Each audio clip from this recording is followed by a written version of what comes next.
இதில் அந்த பிள்ளைகளின் இந்த இணைக்கப்பட்ட கம்பி இருக்கிறது, இதன் மேல் இன்னும் ஒன்று வேண்டும்.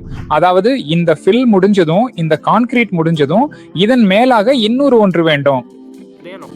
அது இல்ல, இது நிரம்பி போய்விடும் அல்லவா? ஆமா, இது முடிந்ததும் நாம் எடுத்து விட்டோம் என்றால் ஒன்று. 4 இன்ச்சு மேலாக இங்க 11 கம்பி போடியும் கிடக்கும். அங்கிருந்து ரிங்கு, பிறகு இந்த லெவலும் கிடைக்கிறதுனா ஃப்ளூயிடு கீழே செல்லாம இருக்க ரெண்டி. ஒன்று இங்கும் கிடைக்கட்டும், மற்றவை இப்புறம் கிடைக்கட்டும்.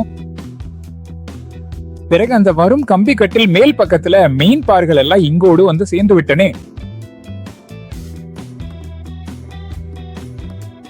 நான் சொன்னதை போல யாரும் இப்படி வைக்கவில்லை அல்லவா? பிறகு இதில் உயரம் குறைவாக அந்த சொன்ன முறையில் எல்லா கம்பிகளும் சேர்க்கட்டும்.